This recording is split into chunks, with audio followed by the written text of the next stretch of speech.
Shalom Bapak Ibu Saudara sekalian, salam sejahtera bagi kita semua. Tema renungan pada saat ini adalah penyembahan yang sejati. Saya akan bacakan nats dari 1 Samuel pasal 7 ayat 2 hingga ayat yang keempat. Sejak saat tabut itu tinggal di Kiryat Yearim, berlalulah waktu yang cukup lama, yakni 20 tahun, dan seluruh kaum Israel mengeluh kepada Tuhan.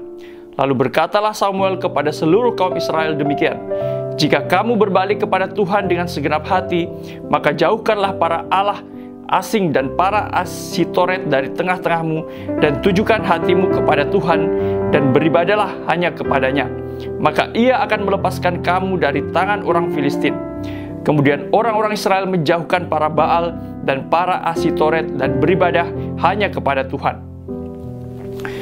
Bapak Ibu Saudara sekalian, dengan harapan untuk membawa kebaikan atau kemakmuran dalam hidupnya, beberapa orang menyimpan barang-barang atau yang biasa kita sebut dengan jimat. Mereka percaya bahwa barang-barang ini akan memberikan keuntungan bagi kehidupan mereka. Dan demikian pula sikap bangsa Israel terhadap tabut perjanjian. Mereka merasa dengan adanya tabut tersebut, mereka akan beroleh kemenangan, sehingga mereka membawanya ke medan perang. Namun apa yang terjadi? Ternyata mereka tetap kalah melawan bangsa Filistin, dan tabut tersebut dirampas oleh bangsa Filistin. Dan meskipun pada akhirnya bangsa Filistin mengembalikan tabut tersebut kepada bangsa Israel, namun kita baca dikatakan 20 tahun bangsa Israel tetap menderita karena adanya bangsa Filistin. Bapak Ibu Saudara sekalian, bangsa Israel tidak dipulihkan karena mereka tidak sungguh-sungguh menyembah kepada Tuhan. Mereka juga menyembah ilah lain. Di antara mereka masih banyak berhala-berhala. Ya, mereka tidak hidup sesuai dengan kebenaran firman Tuhan. Tuhan rindu umatnya menyembah Dia dengan segenap hati, segenap jiwa. Artinya adalah penyembahan tersebut mempengaruhi seluruh aspek kehidupan kita. Bagaimana cara kita berpikir, bagaimana cara kita berkata-kata, dalam tindakan-tindakan kita. Kita harus senantiasa seterus firman Tuhan. Kita tidak boleh lagi melakukan dosa-dosa kita. Banyak orang Kristen yang memakai aksesoris atau perhiasan dengan simbol-simbol Kristen ya, ataupun tato juga, dan ataupun di rumah ada barang-barang berbau Kristen. Tetapi Bapak Ibu Saudara sekalian, jika kehidupan masih hidup dalam dosa, masih suka menipu, masih emosian, suka marah-marah ataupun iri hati, ya semuanya ini tetap membawa kekejian di hadapan Tuhan. Penyembahan kita bukanlah sekedar seremonial saja, ya, tapi yang terpenting adalah hidup kudus dan berkenan di hadapan Tuhan. Ya, mungkin di saat persoalan kita yang begitu berat, kita minta rohaniawan untuk mendoakan kita, atau orang lain mendoakan kita untuk usaha, keluarga, ataupun anak kita. Memang ini baik Bapak Ibu Saudara sekalian, tetapi tidak cukup hanya berdoa sekali saja. Dan jika kita tetap melakukan dosa-dosa kita, Tuhan tidak akan memulihkan kehidupan kita. Seharusnya setiap hari kita senantiasa mendasari hidup kita dengan relasi dengan Tuhan.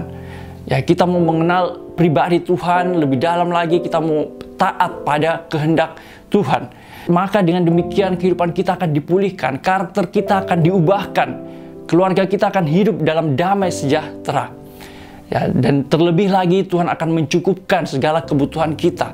Seperti bangsa Israel, setelah mereka membuang semua ilah-ilah tersebut, maka Tuhan berikan kemenangan dan mengusir para orang Filistin tersebut dari wilayah mereka. Tuhan jelas akan memelihara anak-anaknya yang senantiasa dekat dengan Dia, yang senantiasa mau taat melakukan kehendak Tuhan. Ya, istilahnya Tuhan akan memperlengkapi kita supaya kita bisa dipakai menghasilkan buah untuk kemuliaan bagi nama Tuhan. Jadi sekarang Bapak Ibu Saudara sekalian, bagaimanakah kehidupan kita? Marilah kita mengevaluasi, adakah dosa-dosa yang masih berulang-ulang kali kita lakukan, ya, dan belum kita singkirkan. Dan marilah kita melihat apakah kehidupan kita senantiasa sudah menyenangkan hati Tuhan. Ya, apakah justru kita malah mendukakan Tuhan Marilah Bapak Ibu Saudara sekalian, kita meninggalkan segala dosa-dosa kita. Ya, kita mau lebih dekat dengan Tuhan. Kita mau hidup seturut dengan firman Tuhan. Dan kita akan menikmati pemulihan dari Tuhan. Amin. Mari kita masuk dalam doa. Bapa dalam surga, kami sungguh mengucap syukur kami boleh belajar melalui peristiwa yang dialami oleh bangsa Israel, Tuhan, di mana kami diingatkan kembali untuk bersungguh-sungguh dalam menyembah Engkau, dalam mengikut Engkau, Tuhan. Kami rindu, Tuhan, segenap hidup kami, Tuhan, boleh memuliakan Tuhan. Ya, kami rindu, kami boleh hidup senantiasa seturut dengan pimpinan Tuhan. Karena kami percaya, Tuhan, di saat kami dekat dengan Kau, kami percaya Tuhan akan memulihkan keadaan kami. Tuhan akan memelihara kehidupan kami, ya Tuhan. Terima kasih Bapa, kiranya Tuhan sendiri yang senantiasa boleh mendampingi, terus menumbuhkan, meneguhkan iman kerohanian anak-anak-Mu, ya Tuhan. Biarlah mereka boleh senantiasa merasakan tuntunan kasih Tuhan dalam keseharian mereka. Terpujilah nama-Mu, Tuhan.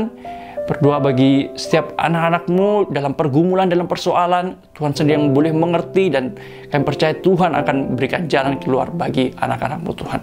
Inilah doa kami yang kami naikkan hanya dalam nama Tuhan Yesus. Amin. Selamat beraktivitas, Tuhan Yesus memberkati.